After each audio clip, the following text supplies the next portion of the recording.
Welcome back to Chocolate and Spice, Two Brown Women Talk. Wow, they were not good, right? Those 90s were bad.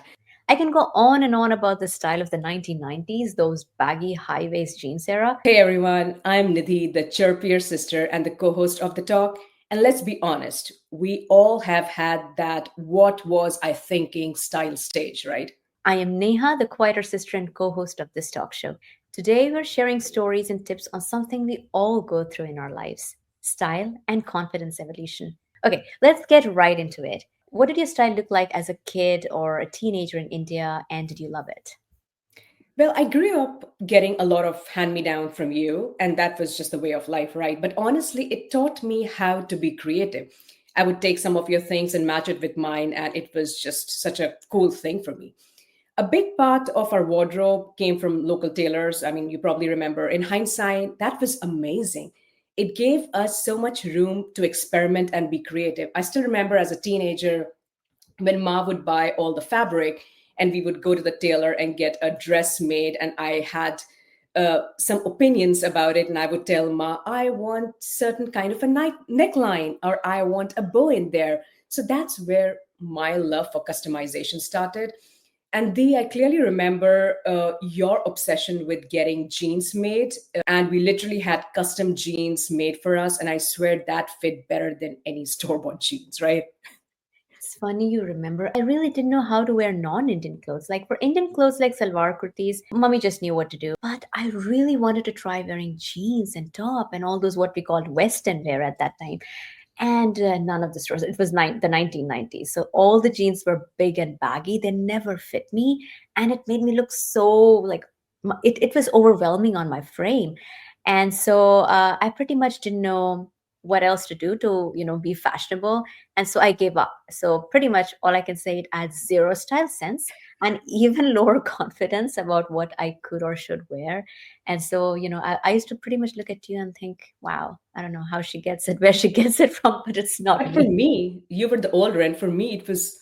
I used to look up to you, how cool you were because you had that, a teenage body, and I was still in that boy frame. It was like, oh my gosh, she's so cool. She's wearing all those beautiful salwar kameez that fit you so well. So yeah, grass is always greener on the other side. I bet, I bet. And you did mention, the influence. Obviously, you're talking about my influence, but was there a cultural or family influence as well on your style as you grew up? Yeah, I think our mom was the ultimate style icon. Her sari, salwar kameez, an incredible eye for color and fabric.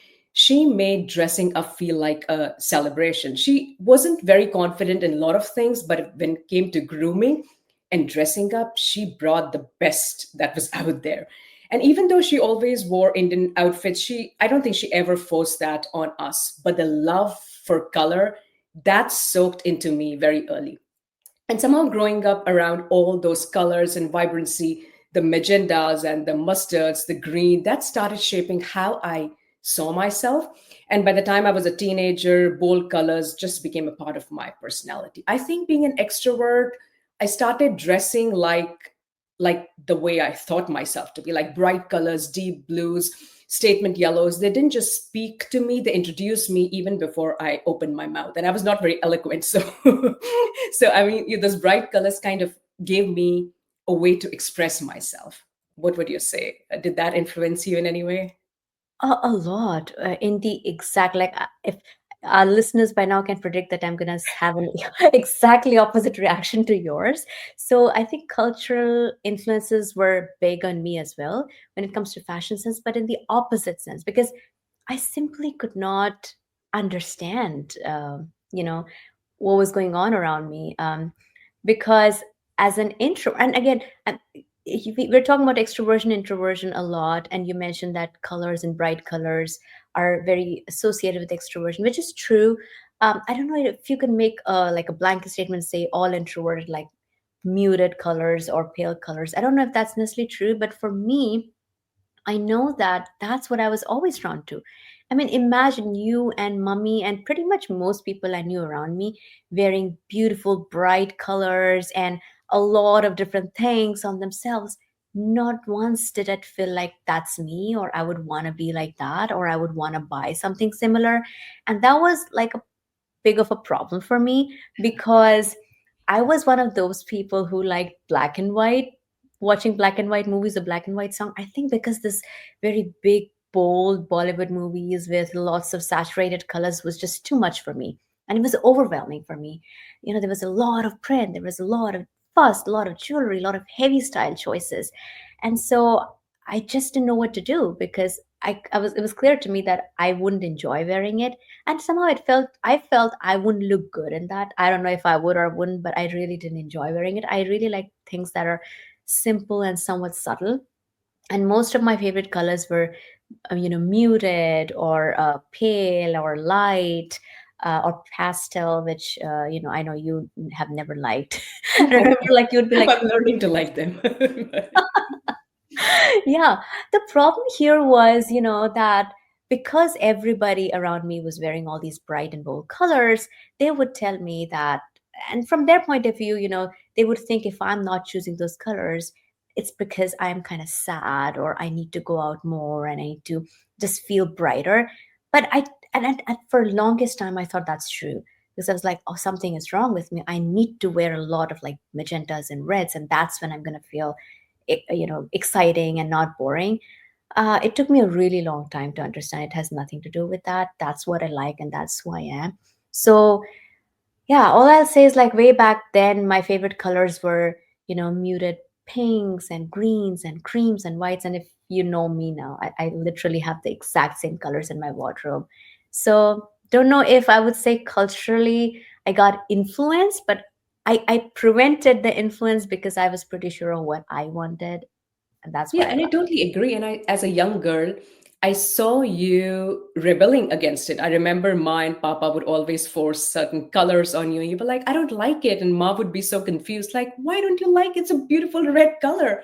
And you were like, I just don't like it. I don't think you knew at that time how to express that that was not something you enjoyed or you felt comfortable in. But yeah, I mean, unlike me, where I went towards, like, gravitated towards those bright colors, you understood that is not my thing and you kind of moved away. But that is so interesting. And how do you think your style evolved during college times or when you moved out of home? Oh well, my college times were particularly boring.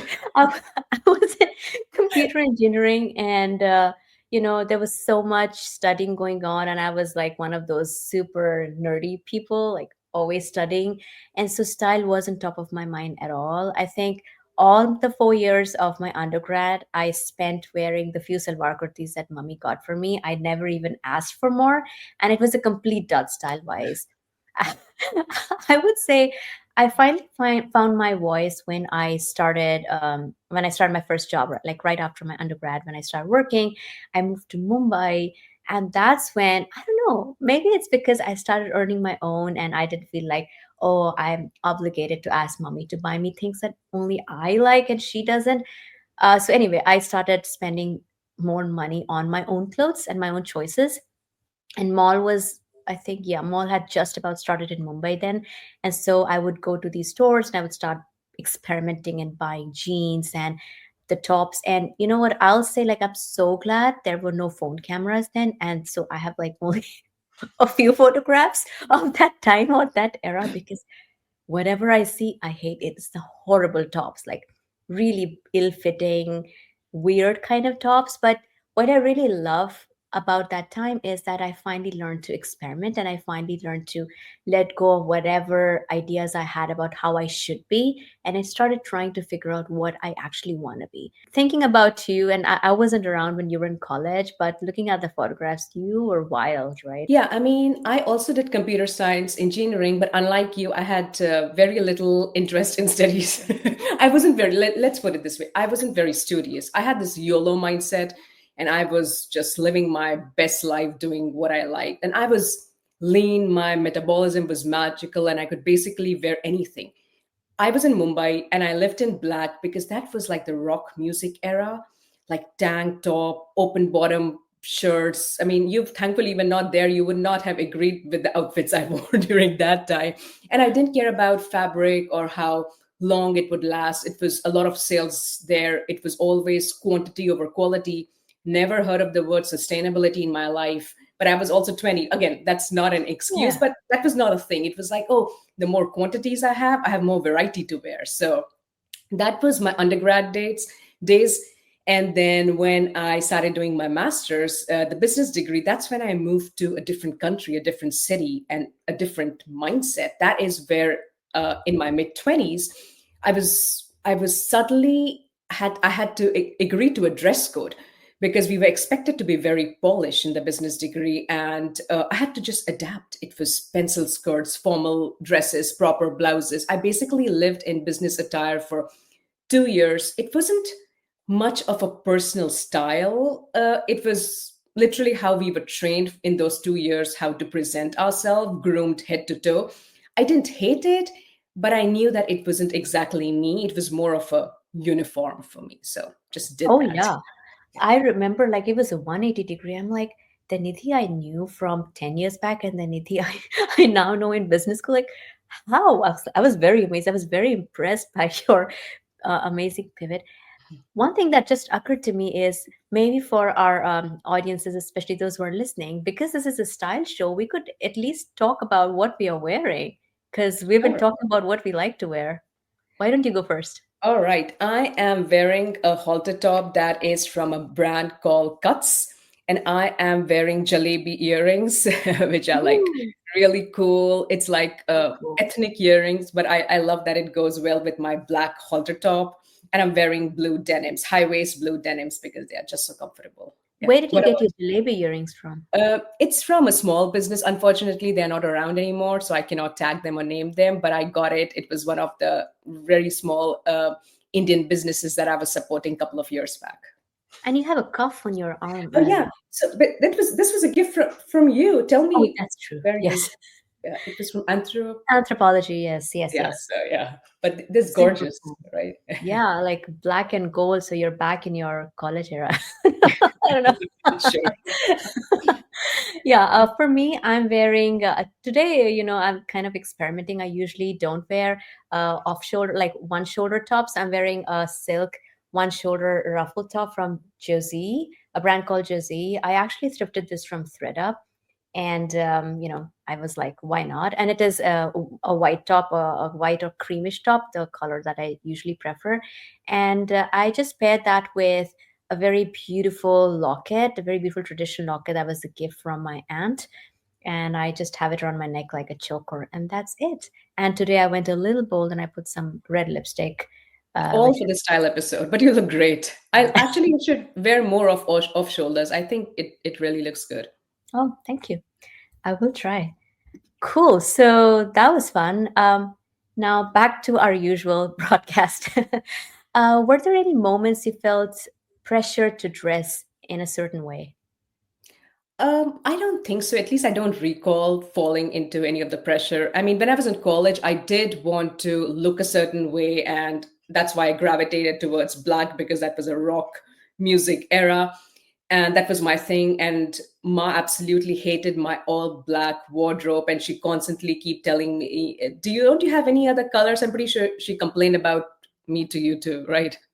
Oh my gosh, yes, yes, a lot. I was in the US at that time and when you were in college and she would whenever she'd call me and I'd be like, "How is Niti doing?" And she'd be like, "Yeah, I just visited her and her black wardrobe." I sometimes feel like I should like hide some from her and she wouldn't even know because she has so many of them. It's like, "Oh my gosh." But you know what? I really love that. You knew what you wanted and you kept doing and you were bold enough to do it in spite of, I'm sure, a lot of pressure to not do that. And I clearly remember when I returned, when I visited back India from the US and I saw you in person for the first time, after almost 2 years, I truly could not believe my eyes because to me it felt like I left a kid sister and I've got this grown woman. And you looked so amazing. You looked so cool. I still remember, and correct me if I'm wrong, like I remember you had highlights in your hair, right? I think those were the times when people had started highlighting their hair. So you put highlights in your hair and you were wearing this fitted jeans and fitted top and some sort of a jacket and you looked so cool. I was like, wow, how stylish are you?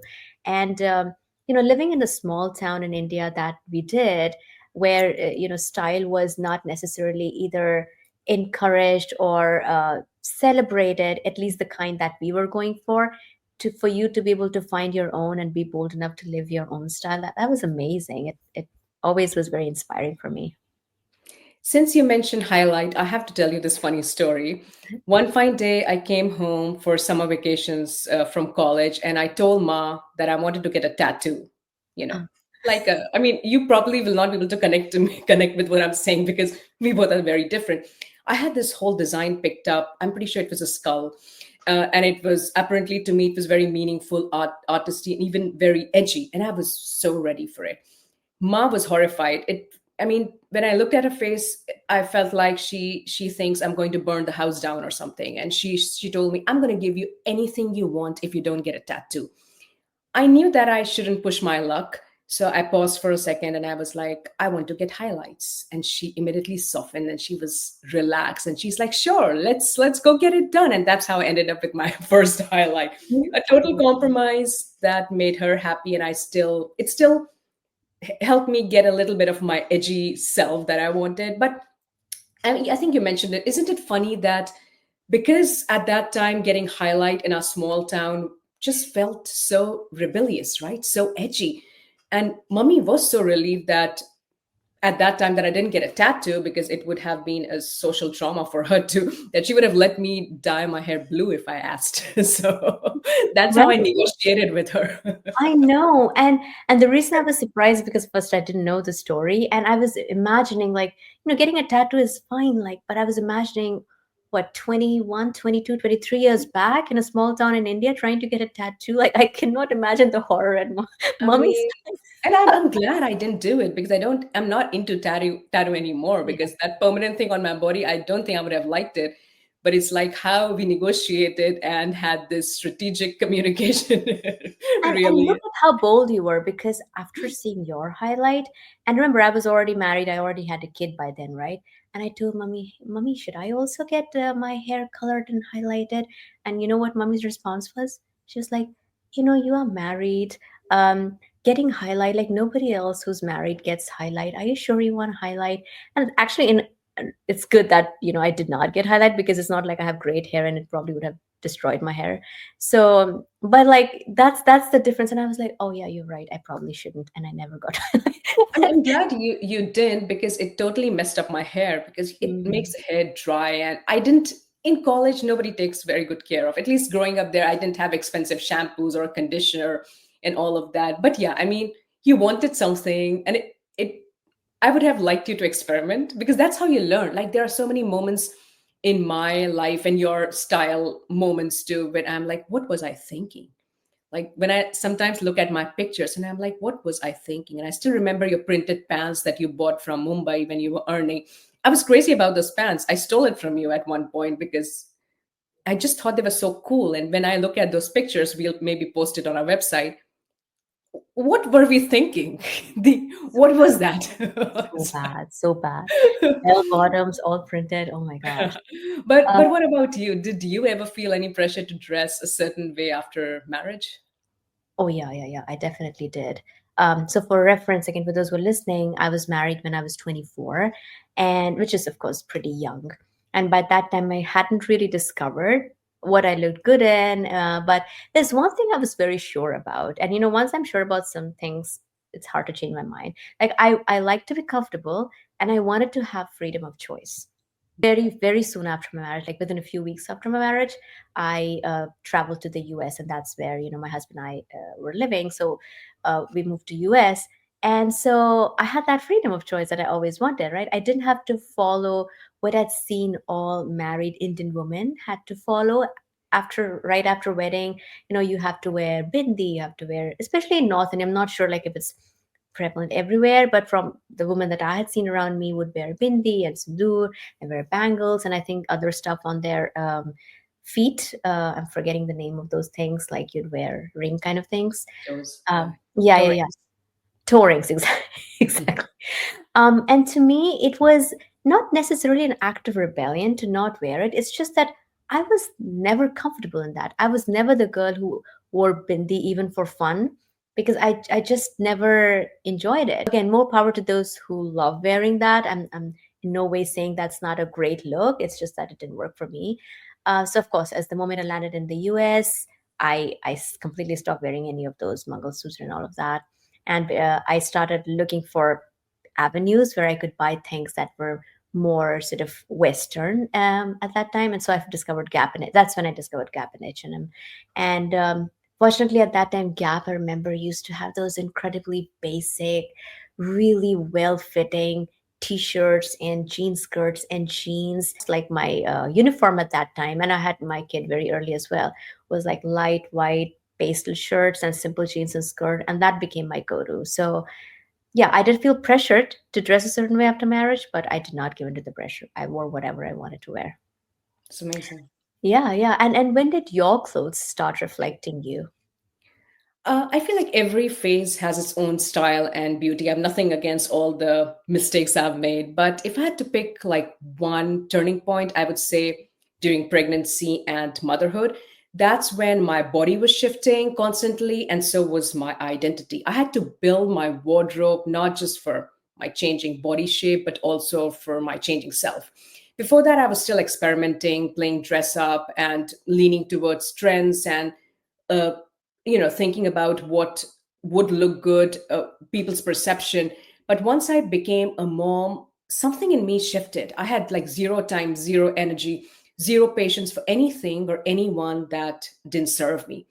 I understood very, very deeply why people are so obsessed with comfort. I think you mentioned that it was all about comfort, and I don't mean sweatpants all day. I mean freedom of movement, like breathable fabric kind of freedom. So high base jeans became a lifesaver, flowing dresses and natural fabric, cotton, linen.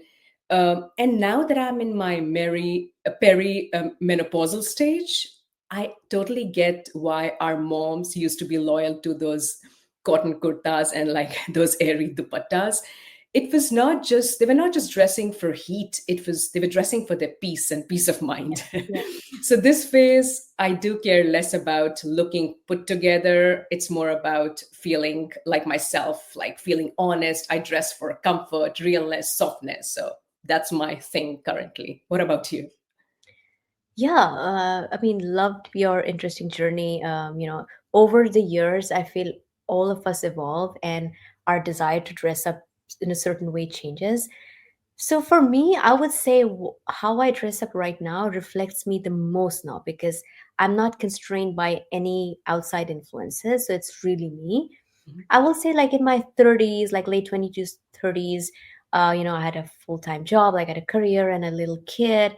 And I kind of discovered a sort of a very defined and structured outfit that worked for me everywhere. And the outfit was I'd have a flowy top, I'd have some sort of formal pants or jeans, and I'd have blazers. And this worked really well for me because it was my go to for office and it was my go-to for going out or running with any errands with my son, and it would just work everywhere. When I hit 40, I think, you know something clicked. Like it's like, again, I've talked about how hitting 40 kind of affected me, and I decided I wanted to become more visible. I don't know why. I was like, I'm not visible enough. Suddenly I thought, I was like, let's buy bold colors, let's buy big prints. That's And there called was this. midlife crisis, by the way. Yes, I think Just that's how you define it. And so there was fortunately just a small period in my life when I ended up buying a lot of bold colors and bright stuff. I simply didn't enjoy wearing it. Every time I'd see a photograph of myself in that, I'd cringe. And so within a year, I realized it was a mistake. Let's go back to my original style. And whether I'm visible or invisible, I enjoy it. And that's what matters. So right now, I prefer my clothes to be really streamlined and calming, but I do like a bit of unexpectedness.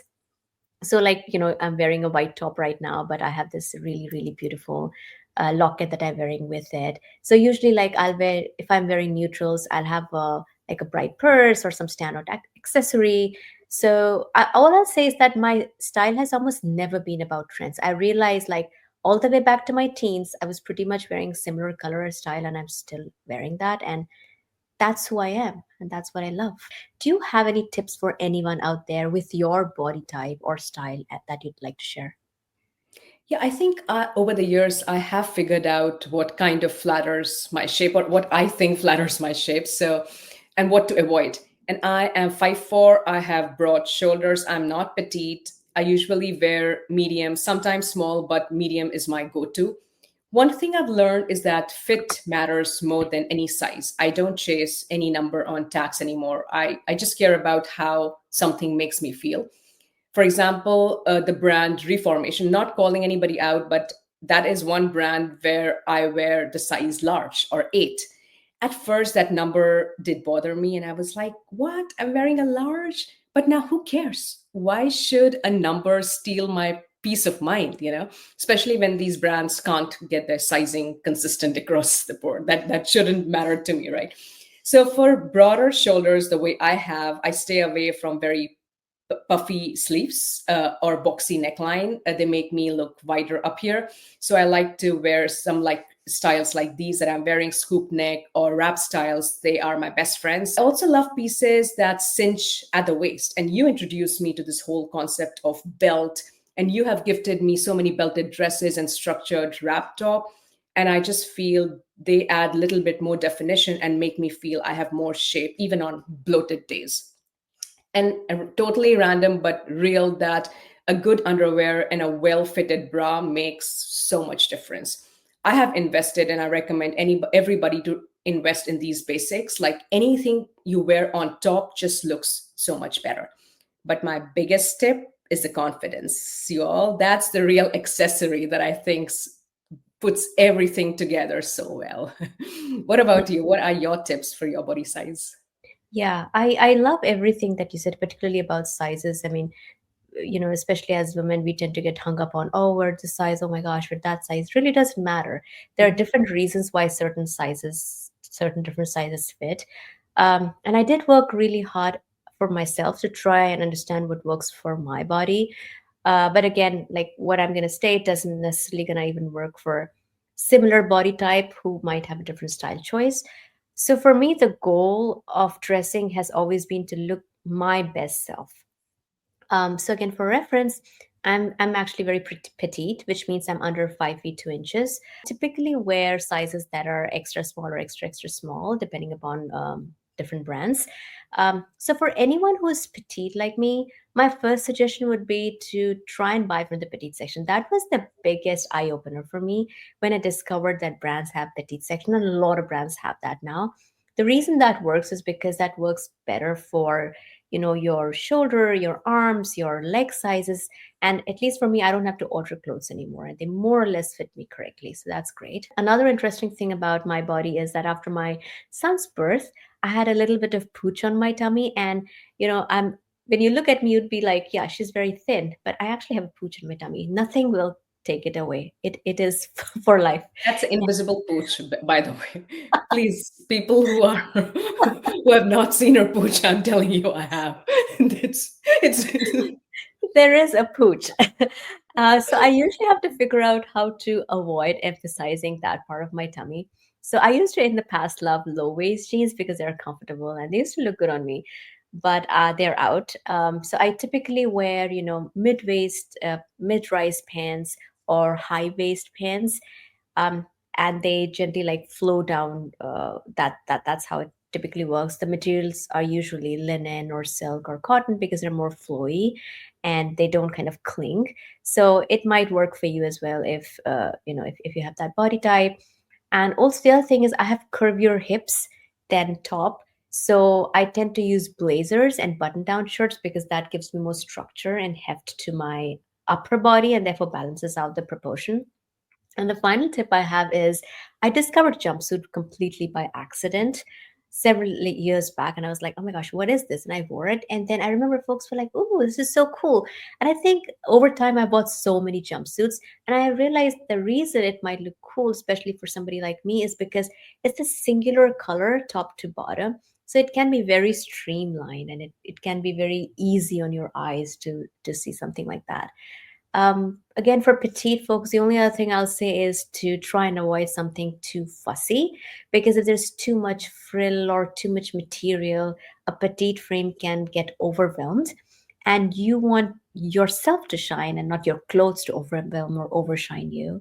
So I would say, and I also like wearing dresses, and I typically like to wear flowy, frame following rather than clingy dresses, because I don't know, that works better for the kind of curves I have. Wear what makes you feel good, because ultimately, if you're feeling good, you're able to carry your outfit well. And if you're able to carry your outfit well, you're going to look good no matter what, because it is your confidence and your inner glow that really matters. And the clothes shouldn't wear you, you're wearing the clothes. So really, that's how it should come across.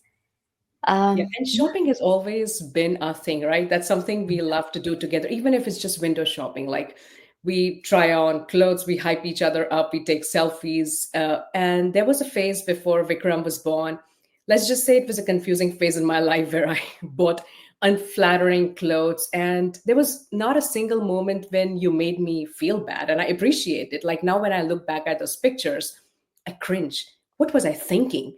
But I appreciate that you gave me the space to grow and figure out, because we went shopping together and you saw me on those horrible outfits. I was so confident that I could pull it off. And I was like, I'm going to buy it. And there were times when Jiaji, my brother in law, your husband, would say, "Oh, don't worry, we will never lose her in that bright outfit." She's going to be like so out there. But yeah, I mean, I'm glad you helped me figure it out. So I Yeah, appreciate that. but those worked, and you made them work in your own way. I mean, your confidence was always your best accessory, that is for real in your case. And so you always owned what you wore. And whether I was like, oh my God, this is one pattern too big, but when you wore it, it worked. And I felt so good about myself. That's why I never saw it. Now, obviously, my style has evolved or changed. And now I look back, I feel bad. But at that moment, it made me feel so beautiful. So, It's it's a amazing. part of Yeah, yeah, the growing up. yeah. So on that note, let's do some fun lightning round, because this is supposed to be a fun topic. So question number one, name one or two celebrities who are your style icons. Mindy Kaling, I absolutely love her. She is not afraid to try bold colors, statement prints. Her style is so vibrant, confident, joyful, and she just makes fashion feel like fun. And I love that about her. Padma Lakshmi, I think I aspire to be like her, but she's 6 feet. None of the things she wears will ever look good on me. But I love that she embraces her curves, her culture, her age, all of it with so much grace. And that's the vibe that I want in my life, like ease, elegance, spice. That's what I aspire to be. What about you? They're both so good, aren't they? I love them both. I really love both of those women. For me, I don't have any specific celebrity in mind, but what I'll say is like the idea of what Audrey Hepburn represented, that kindness, happiness, and that elegance, that's what I truly love and aspire to. And she could elevate simple outfits with something unexpected, like she'd have a pair of sunglasses or a scarf or a few pearl, strands or a belt. And the other thing was like, I think in all the photographs that I've seen her in, she's always extremely well dressed, but it never feels like she's very loud or overtly fashionable. And if you've been to my house, you've seen I got photos of Audrey Hepburn in different places, because I really like, I love the sort of the glow and the joy she sort of exudes. And currently, like in contemporary wise, I like the style of Meghan, the Duchess of Sussex. And the primary reason is I feel like it always feels like she's very much at ease with what she's wearing, and her clothes never overshadow her, even though she's always in the news. She seems to have mostly neutral palettes, but she also creates a lot of variety with that minimalistic palette that she had, and I like her creativity there. And I'll also venture a bit into Bollywood, and I really love the simplicity of the actresses from the black and white era of the 1950s. So, Wow, I would have never said any of those people. Like we are yeah. we are so opposite. So, For me, I'm like, yeah, everybody must love them all. But I mean, they don't represent my style. They are gorgeous in their own way, but I would have never picked them. absolutely, absolutely, yeah. Every woman has their own style, and we all Yeah. love each of them for their own. All right, second question. Is there a piece of clothing you refuse to give up? Yes, I don't know if you remember this dress. I'll show you a picture later. It's a full length floral black dress that we got together 10 years back from Forever Mm. 21 when Ma was visiting.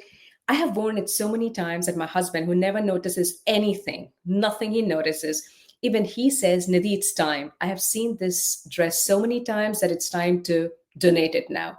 But I don't care. It's timeless and it brings me so much joy. So I don't think I'm ever getting rid of it. What Yeah, about you? and it fits you and looks good on I you. Why know shouldn't you? it's one of those flowy, comfortable dresses. Wow, yeah, for me, oh my gosh, so many. You know me, right? I have a hard time throwing stuff. So I have shirts, t-shirts all the way back from 15 years back, and like I did colors of Benetton and some really old Gap t-shirts that I still wear, and they fit, and their quality is good. They're still around, so I still wear them. And I remember this one thing. So 21 years old, like right after my marriage, when I moved to Wisconsin, I bought, it was so cold. It was so cold. So anyway, I bought this turtleneck sweater. I wore it when my son was born. I wore it when I would carry him around, and I still have it.